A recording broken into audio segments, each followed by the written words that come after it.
What's the most important thing when you buy and sell? This could be, I could, if I could get people to understand this, they'd pay me what the Harvard education is worth. Well, when you buy, you got to buy it right. Because our belief as an investor, developer, you make your money when you buy. So you got to buy it right. And if you're a seller, you know, obviously the most answers are you want to make the most money. Well, a lot of times you want to develop relationships with people too. And I, as a seller, not, you know, especially with investors and all this, yeah, I want to make the most money. But you also kind of have to leave something on the table too, so the person that's buying it, you know, that way you have multiple sales, you have multiple deals. I've done 33 Walgreens deals, and it was based on relationships. Just when I think I have you cornered, you surprised me and you impressed me. So, okay. Besides, see that, because being a little bit older, I'm also a little bit wiser. Okay. So, and he's also a little bit longer-winded. A great way to say that is buy low and sell high. That's a Harvard education right there. We saved you 4 years and $400,000. Right. So that is the fundamental of the real estate market. Correct. And I give a ridiculous analogy. If I wanted to buy Michael Jordan, Air Michael Jordan shoes today, I have no idea what their value is and how much I'm going to have to pay. But if I go to 10 different stores, including online, and I'm serious about it, by the end of the day, I'll know the exact range of price for that product. Isn't that true in real estate? Absolutely. So the biggest thing, are you saying this is due diligence? Yes. CMAs, what? Well, you have to learn your market. And the market of probate, the market of divorce and things like that, I'm not talking about that. I'm talking about the area in which you look for those opportunities. You've got to know the market, the real estate values in that area. Because on your first day, if you're knocking on doors or making phone calls or whatever, and you get the opportunity of a lifetime on the first day for a property, how do you know that it's the opportunity of a lifetime? Exactly. So you've got to do your homework. Okay. And you obviously there's always going to be time wasted and wheels spun on different things that don't pan out. But if you don't know your values, you're going to get yourself into trouble. Exactly. So that's so important. And then you know, when as you're doing that, you will understand more that agency relationship and the state not wanting you to misrepresent. The state does not mind if you are working for that seller and you're trying to get the best deal for the seller, and the buyer got a bad deal because you represented the seller. You're just doing your job. We don't care about that. You're doing your job. Now you're working for the buyer, and you got the buyer that great deal.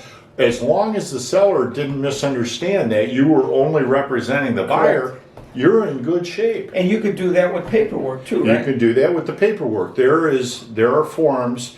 If you were knocking on doors of people that you suspected needed to get out of town, and you said, listen, I've got people that would be interested in buying your home, you have a notice of no agency in which you state, I represent somebody else and not you, and that doesn't mean that you have to sell. It doesn't mean you have to take the offer. It means that you understand that I don't represent you. And whose side you're on. And that's important to me because the last thing I want to do is misrepresent or for you to be misrepresented. So that's important. And all of this goes back to real estate brokerage and learning that as maybe a realtor, if you join an office that's a member of the National Association of Realtors. So that's one of the ways and avenues that you can learn a lot about this.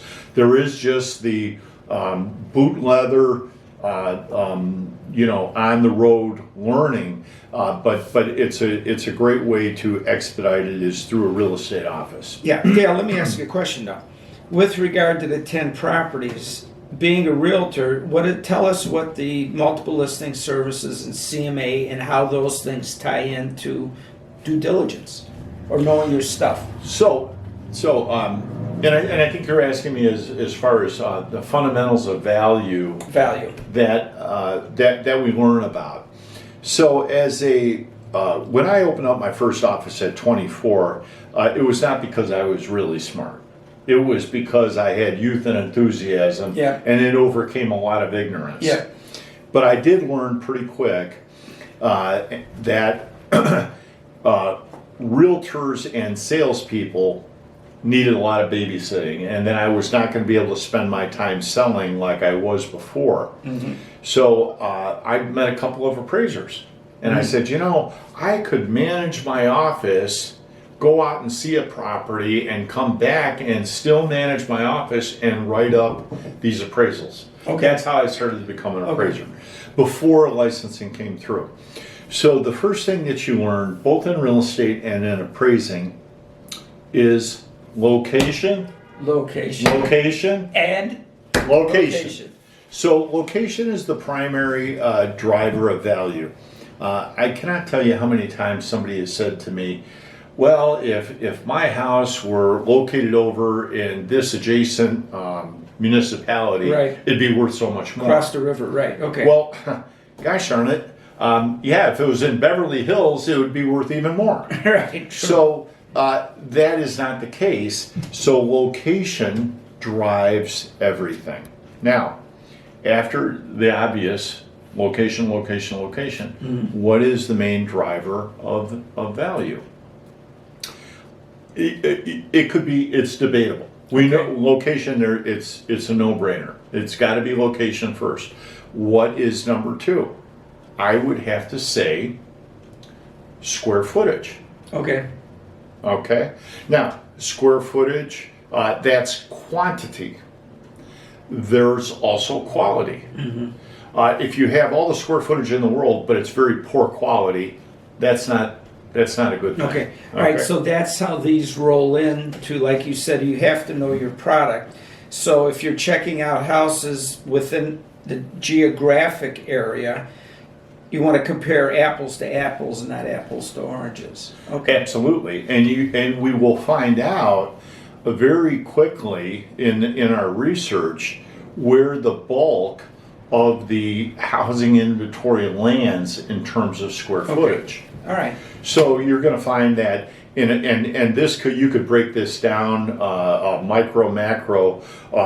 You have a municipality, that might be your location, and in one neighborhood, 2,000 square feet is the average. In another neighborhood, 3,000 square feet is the average. So if you want to buy a home that is... But how does this roll in if you're the buyer broker? Well, what you're going to do is, because you know all this, you are going to provide value to the buyer because he's going to have enough money. Well, you'll make enough money to make a commission or a wholesale. And knowing what you're just saying now, there'll be enough margin so that the fix and flipper, or the guy that's going to rehab it and hold it, you're going to know the value, and that's what you bring to the buyer. Absolutely. So first, to kind of summarize, what I was talking about is through your education, you find out where the bulk of the properties land, and there are a couple of different things that you'd be looking for. You would be looking for properties that have a functional obsolescence. Maybe they have 3 bedrooms and only 1 bath. Okay. So is there room to maybe rob a closet and get a half bath out of there? Okay. I mean, you have no idea how good that is for family relationships to have an extra half bath in the home. Right. Boy, what about a master bath? Could you do that? You know what? Let's do this. Hey, do you like what you've learned so far? This is for brokers, for wholesalers, for people that want to get involved. If you like what you heard right now, and if you like what he's saying, this is what I'd like you to do. Stay tuned. Dale, let's do another one. And this one is, people call appraisers after the deal's done. After they want to buy something, they got to get it financed. What Dale is hitting on right now is value. Value from an appraising standpoint. And you know what? I think we could do another show on this. Absolutely. We'll do that. All right, hey, we're signing off right now. This is Joey Backowitz. This is Dale Shea. And next time you tune in, you're going to see him. He's going to have a different hat on. He's going to have his appraiser's hat on. But it's before the deal, not after the deal. Okay, stay tuned. Hey, like this, share it, subscribe. Thank you very much. Thank you. Hey, my friend. Hey, thank you for watching Real Estate Investing Mantra. If you liked it, like it, share it, and subscribe. We've got a lot more stuff coming down the pike. Thank you.